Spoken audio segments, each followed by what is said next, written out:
In the early morning hours of September 7, 1997, city workers in Albany, New York made a grim discovery in Washington Park. A newborn baby boy, wrapped in a partially charred cloth and still with his umbilical cord attached, was found near the park's Moses statue. Investigators would later name him Moses Washington, though his murder would remain unsolved for nearly 27 years. For decades, the case puzzled detectives. Without any leads, the mystery deepened. The child's identity unknown, his mother unaccounted for, and the circumstances of his tragic death a haunting riddle. It wasn't until advances in DNA technology and forensic genealogy that the case finally broke. In 2024, investigators developed a genetic profile from preserved evidence and traced it to a woman named Carrie S. Mazuka.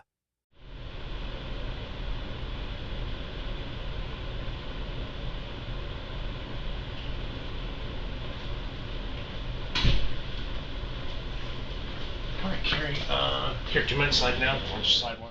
So, I appreciate you coming down here. I'm going to explain to you exactly what's going on here, okay? You might be able to help us out with some things. We kind of have a little bit of a mystery on our hands, I'll say. Okay. That we're trying to sort out. So, you said you have 2 kids, right? Yes. Okay. Any other kids? No. No? Okay. How many times have you been pregnant? 2. 2? Yes. Okay. Very easy, very... Easy pregnancies? Mm-hmm. No issues? No.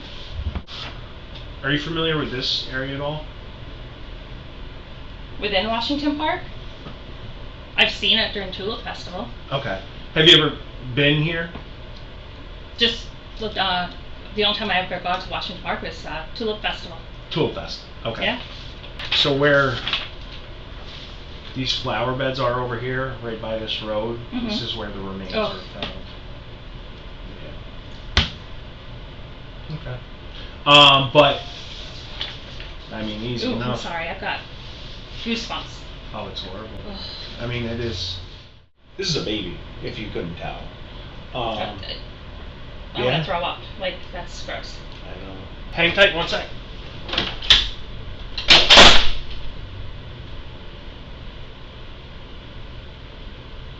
This is not in your way, throat. way easier than that. Just open your mouth for me.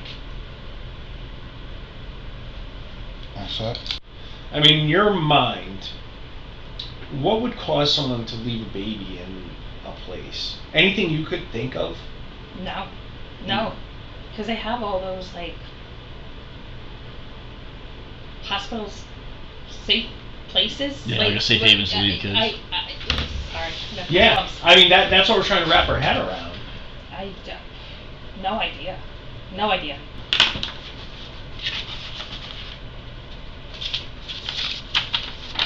So, I'm sorry I gotta show you this, but I do, because it is important. Okay? The baby was actually set on fire. Oh my god. Yeah. Yeah, so not only was it abandoned, but Oh my god. Yeah. So we're trying to figure out Ooh. exactly what happened to this baby. Oh. Yeah. No. Because in your mind, I mean, you see that. What's that scream to you? But it's crazy. Right. No. 27 years ago, baby Moses gets found here, right? And say you are mom, right? I'm not saying you are, but say you are, right? And we bring you down here, and you say, no, I'm not the mother. I was never pregnant then. What if that's not true? Like, we can figure all that stuff out, right? And then what happens is we go, hey, guess what? We found this baby dead and burned, and the mother said she's not the mother. What's that scream to you? If you're I did it. I did it. You did it? I did it. What happened? I got pregnant. I had the baby.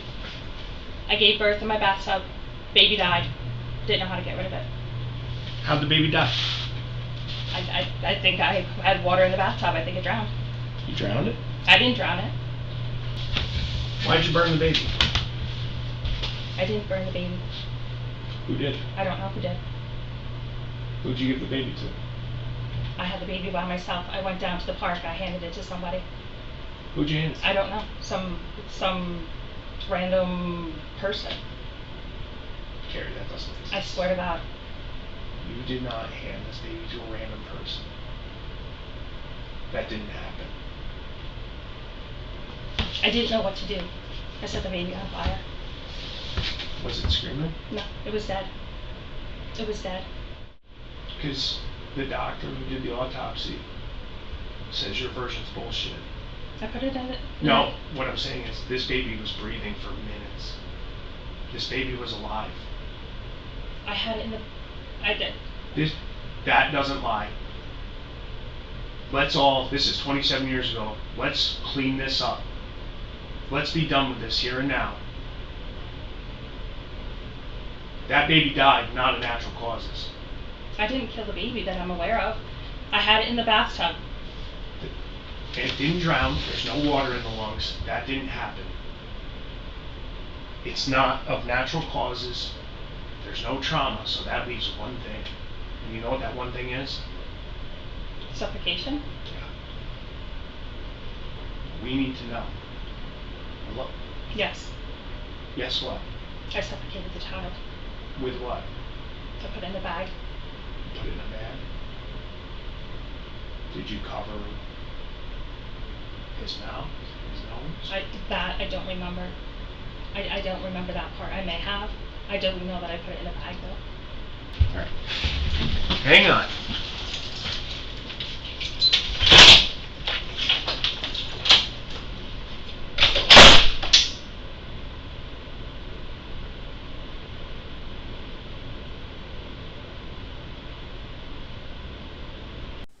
Of a baby who has come to be known as Baby Moses.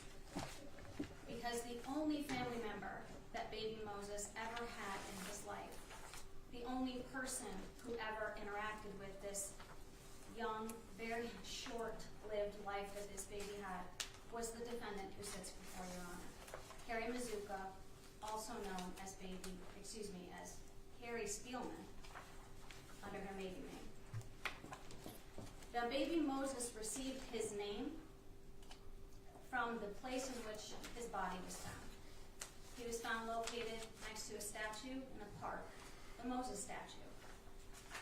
His tombstone reads, Moses Washington, because the park was Washington Park.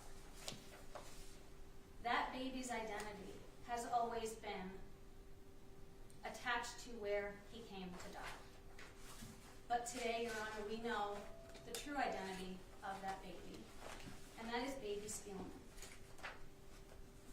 And Baby Spielman's short-lived life was filled with nothing but suffering and pain, and that suffering and pain came at the hands of the defendant, his own mother.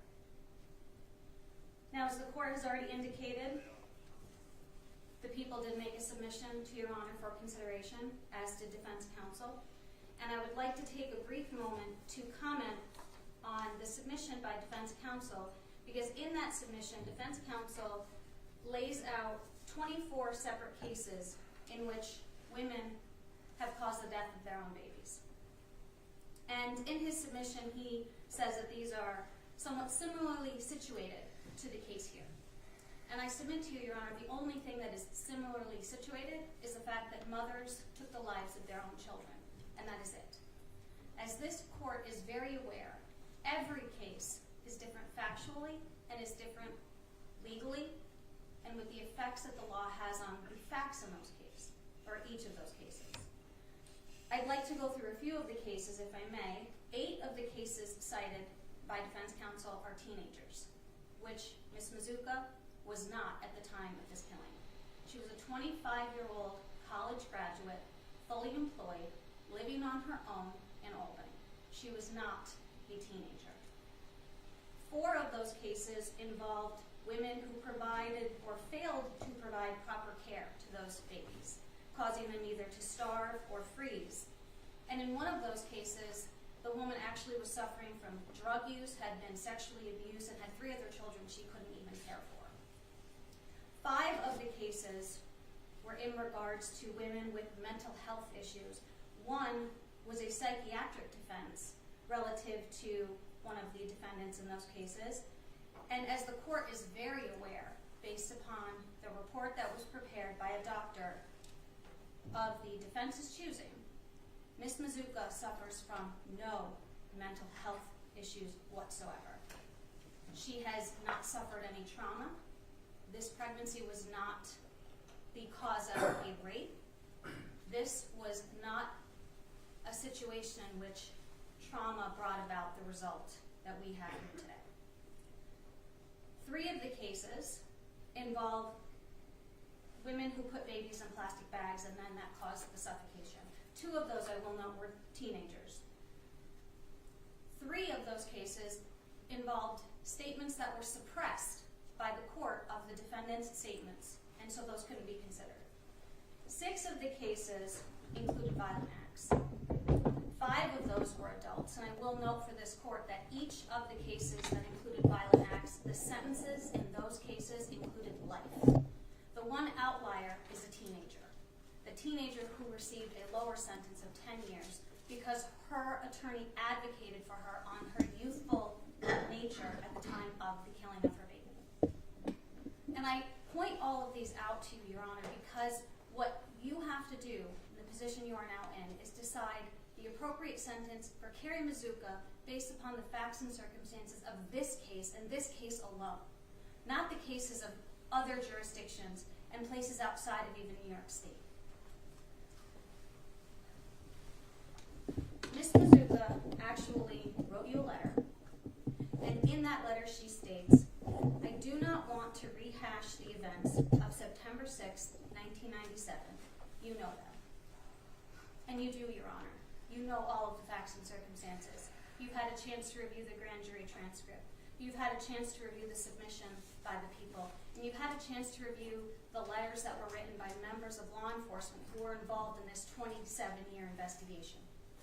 You know the facts and circumstances. Carrie Mazuka doesn't want to admit to you, Your Honor, her actual involvement in what she did. And there is one very telling component that I have learned throughout the course of this case, and there's an old adage that says the truth never changes. But with Carrie Mazuka, she panders to her audience. Depending on who she's speaking to is what she provides details in accordance to. I will give her grace for denying to her own family, to her parents, to her friends, that she smothered this baby and that she set this baby on fire. I will give her grace for denying that in every jail call she made with them. I fail to understand why, when she's speaking to a doctor who is evaluating her to determine whether or not she has extreme emotional disturbance and denial of pregnancy, that she wouldn't be completely forthcoming. Now, the doctor in the report indicates that there were some discrepancies between what Ms. Mazuka told the detectives and what Ms. Mazuka told her. And the doctor indicated that that was likely due to the denial of pregnancy. I submit to you, Your Honor, it is likely due because the detectives knew all of the details. And her story continued to change depending upon what details were presented to her and she learned that they knew, including a photo of the condition of the baby when it was found. The people had provided to the court in its submission pictures of that baby, that 9-pound, 3-ounce baby that was left in Washington Park. And if there is one thing that Ms. Mazuka seems to change and not want to completely admit to is the setting fire to that baby. She indicated to the detectives, "I set the baby on fire."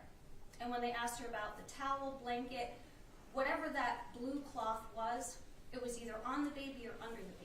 But the baby was inside of that cloth. When she speaks to the probation officer and the doctor who was evaluating her, she indicates that she had wiped the baby off with that cloth and set it to the side of the baby and set the cloth on fire and wanted the baby to be found, which is why she left it in a public place. I submit to you, Your Honor, the photos that you have before you and that we submitted to you show that that is not true. That baby is very clearly inside of whatever that cloth is. It looks like he's wearing a hood because it is directly on top of his head. He is completely burned in his entire back, including the back of his head. There is a reason, Your Honor, why Ms. Mizuka does not want to admit that component. That reason, Your Honor, is because she did not want anything to do with this baby. Not just that she didn't want to have the baby, she wanted to completely erase its existence. Not just her fingerprints, but the baby himself.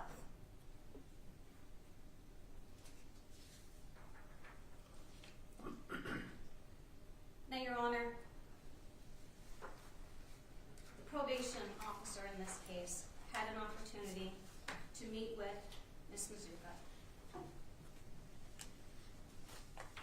and had an opportunity to review the statements that were submitted by members of law enforcement.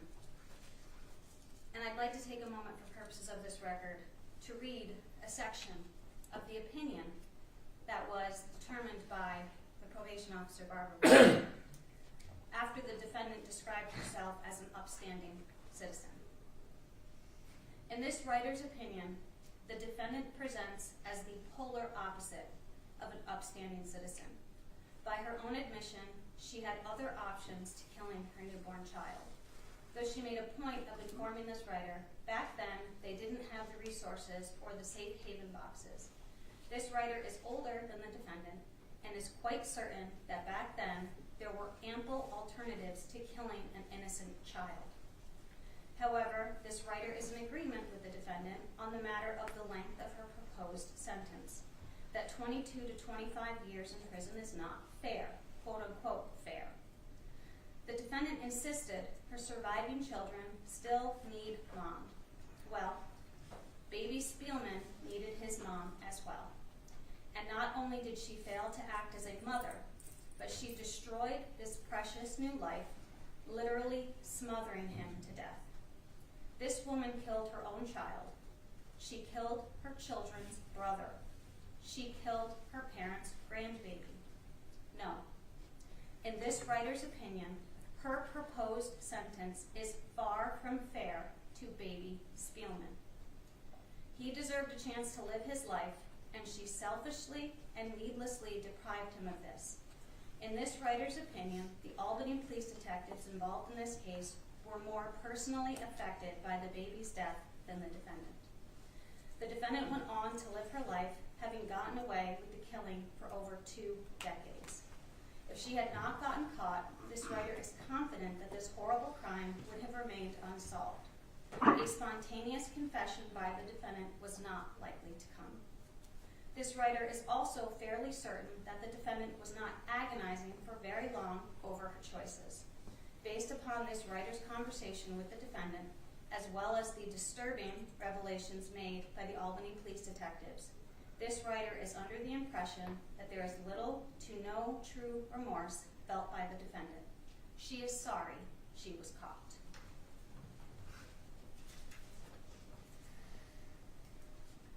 Your Honor, baby Spielman would be 27 years old today if he were still alive. He was never able to celebrate those years, but his memory was carried on through the incredible work of the detectives and law enforcement that sit in your courtroom, who took 27 years to determine exactly what happened to this child. And but for their work, it would have never been solved, and this baby would have continued to be baby Moses instead of now baby Spielman. I ask you, Your Honor, today, let's celebrate baby Spielman, and let's give him the justice that he deserves, and the only appropriate sentence that the court can impose is 25 years determinant, followed by 5 years of post-release supervision on the manslaughter and the first-degree plea, and 1 1/3 to 4 years to run concurrent on the tampering with evidence. Thank you, Your Honor. Thank you, Ms. Blaine-Lewis. Mr. Safranco, do you wish to address the court in regards to sentencing? Yes, Your Honor, thank you. Judge, as you know, this is a tough case for everybody involved, for the court, for the people, and for the defense. And whatever sentence you impose today is a harsh, significant, and a fair sentence. And no one, Judge, wants to be judged on their worst acts or actions. But that's what is happening today, and frankly, deservedly so. I did submit you several cases, and I did put in my sentencing memo that every one of those cases could be distinguished, aggravated, or mitigated. It was not meant to impose or any way infer that the proposed disposition in this case is not fair or that she deserves a less sentence. Judge, if you took 100 people and asked them what the appropriate sentence in this case is, pretty confident you would get 100 different answers, ranging from nothing all the way to death and everything in between. Neonaticide happens, and frankly, scarily happens more times than one would think, approximately 77 times a year. The fact that there are no underlying mental health conditions is consistent with Dr. Hatter-Friedman's expert report that what occurred here was done under an extreme emotional disturbance. And I am comfortable and confident to the court that had we gone to trial, I believe we would be up in the same spot, having you sentence Ms. Mazuka on a manslaughter charge to what she pled guilty to. She admitted her guilt to you. She admitted her guilt to the probation department. She admitted her guilt to Dr. Hatter-Friedman. I know that there's some talk within the probation report and the district attorney's comments that Ms. Mazuka's statements were made solely to try to convince you to give her a lower sentence. And Judge, I can tell you that several members of her family and those that wrote letters of support are here today. And I can also tell you, Judge, a high percentage of the letters that we submitted in support of Ms. Mazuka were done without ever being asked. So Judge, you have a very difficult job today. This is a tough case no matter what sentence you give, whether it's the 25 years or you do show some discretion. And it's hard because living an otherwise good life in an aberration deserves some credit. To work in a field, to work for one of the prominent real estate development firms in this area for over 24 years, being exemplary employee in a firm that probably does more community service and community-based values than any in the area. You can't do that. You can't maintain jobs if you're a terrible person. Did she commit a terrible act? Absolutely. Does she deserve to be punished? 1,000%. But there's no question that she has an otherwise zero criminal history and lived a law-abiding life. And while I certainly cannot disagree with Ms. Blaine Lewis that baby Steelman did deserve her mom, she's been a great mom to her two children that were able to. And Judge, for all those reasons, we would ask that you use some discretion and sentence her to arrange within the 22 to 25-year mark. Thank you, Your Honor. Does your client wish to address the court? Yes, Your Honor. Please rise. I'll hear you.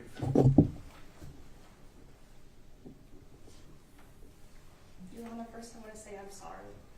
I did a horrible, unimaginable thing, and I live with remorse and regret. I am a great mom. I've lived a law-abiding life, and I do deserve a lengthy sentence. I just hope you use some discretion and go with the lower end. Thank you. Do you have anything else to say? At this point, thank you. You can be seated. This case represents a tragedy beyond measure. beyond measure because how can the court measure the life that baby Moses would have led? And I'll call him baby Moses, not baby Spielman, because the detectives and officers who found him and gave him that name showed more love and consideration for your child than you ever did. How can I measure what he would have accomplished in his life? How can I measure what he would have accomplished scholastically or athletically or professionally? He'd be 27 now. Probably have children of his own. How can I measure the joy and love he would have had in his life? Or the joy and love he would have given to others, including his own mother and siblings, who he never had a chance to because his mother snuffed out his life?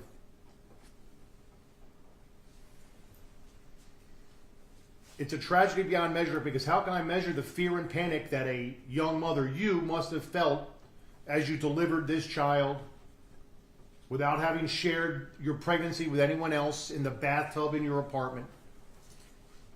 But how do I measure that against the darkness, the selfishness, the malevolence of a mother who could nurture a child in her womb for 9 months and then snuff his life out within moments of his birth after only a few breaths, and who then would take her child to a park and cover him with some sort of blanket or cloth and set that cloth on fire in an attempt to obscure her responsibility, not only for her crime, but for that child, for baby Moses himself. It's a tragedy beyond measure because what possible sentence could this court impose that would compensate for or redress the death sentence you gave to baby Moses? Or the life sentence you gave to yourself? A sentence that you've lived every day, I would hope, although your statements seem to betray otherwise. A sentence of you thinking every day about the life you took. An innocent, guiltless life. And how does the court measure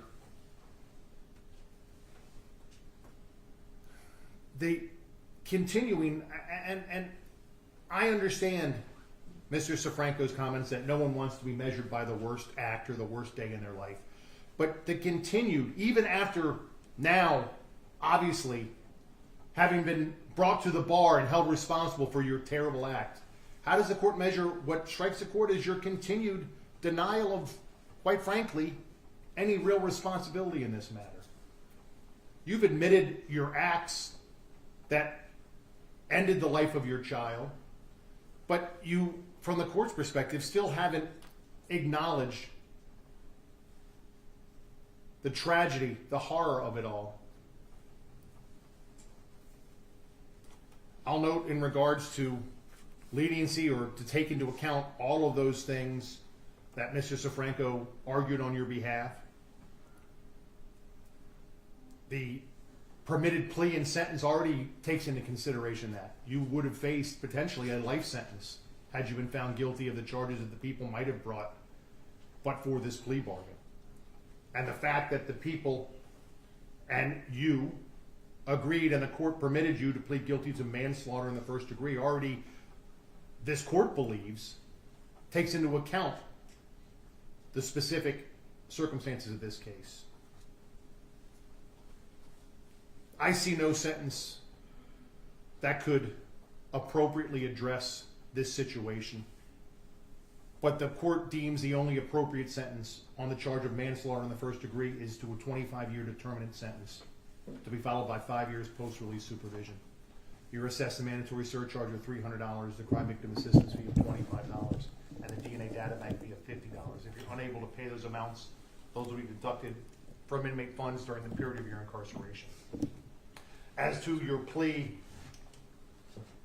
and sentence for tampering with physical evidence, the second count of the indictment you're charged with, you will receive a 1 1/3 to 4 year indeterminate sentence to run concurrently with or at the same time as the sentence you've received on your manslaughter in the first degree conviction. I'll assess no additional fines or surcharges or fees on that As I said, that will run concurrent.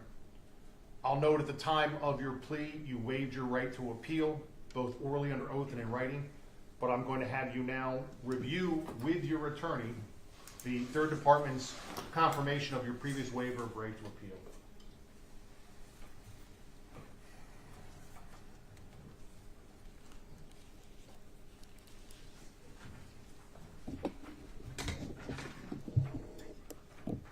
Mr. Safranco, please review that document with your client. Thank you, Your Honor.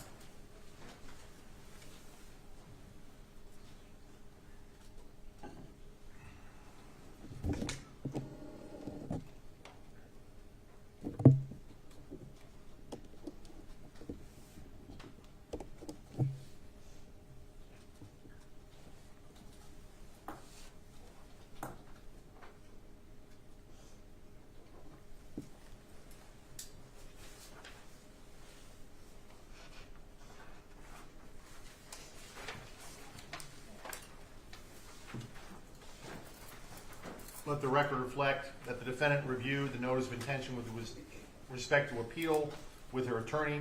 She then circled, "I do not wish to appeal," and she signed the document. Mr. Safranco co-signed it. I'll make that part of the court record. People, anything else at this time? No, Your Honor, thank you. Mr. Safranco, anything else on behalf of your client? No, Your Honor, thank you. Court stands in adjournment. In early 2025, Mazuka pleaded guilty to manslaughter and tampering with evidence. A judge sentenced her to 25 years in prison, finally bringing some measure of closure to a case that had haunted this community for nearly 3 decades. Baby Moses' story is a stark reminder of both the limitations of past investigations and the power of modern science to uncover truth, even after many years.